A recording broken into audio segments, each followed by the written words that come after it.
السلام علیکم ناظرین، میرا نام عروہ ہے۔ میری عمر 20 سال ہے۔ میری فیملی میں ٹوٹل 4 افراد رہتے تھے، میرے امی ابو اور ہم 2 بہن بھائی۔ میرا بھائی میرے سے چھوٹا ہے اور 16 سال کا ہے۔ میرے بھائی کا نام مقدس ہے۔ مقدس بھائی میٹرک کے بعد گھر میں ہی ہوتے تھے۔ میرے ابو ایجوکیشن آفیسر تھے اور ہم ایک کھاتے پیتے گھرانے سے تعلق رکھتے تھے۔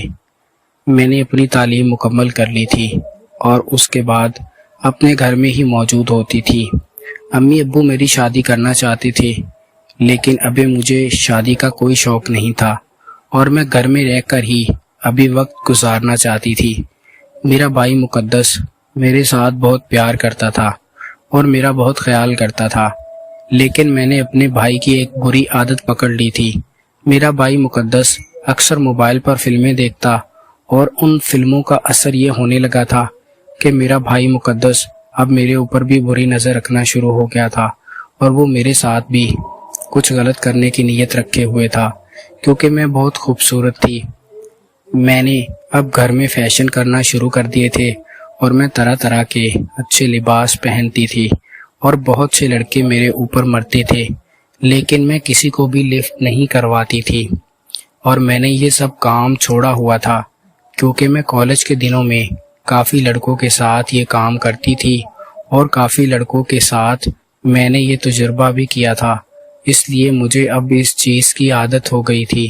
لیکن اب کالج چھوڑنے کے بعد تو امی ابو مجھے گھر سے باہر نہیں نکلنے دیتے تھے، اس لیے میرا بھی گزارا نہیں ہوتا تھا۔ لیکن میں نے یہ ہرگز نہیں سوچا تھا کہ ایک دن مجھے اپنے ہی بھائی مقدس کے ساتھ امی گھر کے کام کاج میں سارا دن مصروف رہتی تھی اور میں بھی امی کے ساتھ کچن کے کچھ کام کروا دیتی تھی۔ ایک دن امی نے بولا تھا کہ مجھے تمہارے نانا نانی کے پاس جانا ہے۔ ہماری رہائش سیالکوٹ کی تھی اور میرے نانا نانی راول پنڈی رہتے تھے، تو میرے نانا نانی کچھ بیمار تھے، تو ہماری پڑھائی کی وجہ سے امی نے اکیلے جانے کا فیصلہ کیا تھا، تو امی بس کے ذریعے راول پنڈی پہنچ گئی تھی۔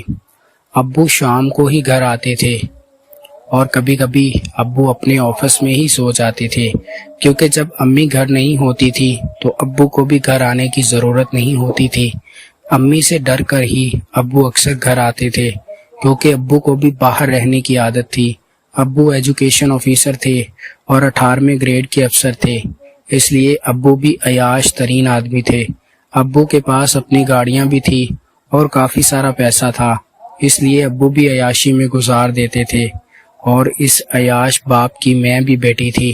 میں نے بھی بہت عیاشی کی تھی اور کالج کے دنوں میں بہت سے لڑکوں کو عیاشی کروائی تھی، لیکن اب گھر میں رہتے ہوئے میرا گزارا نہیں ہوتا تھا اور مجھے اس چیز کی عادت تھی جو میری پوری نہیں ہو رہی تھی، اس لیے میں اب کوئی غلط کام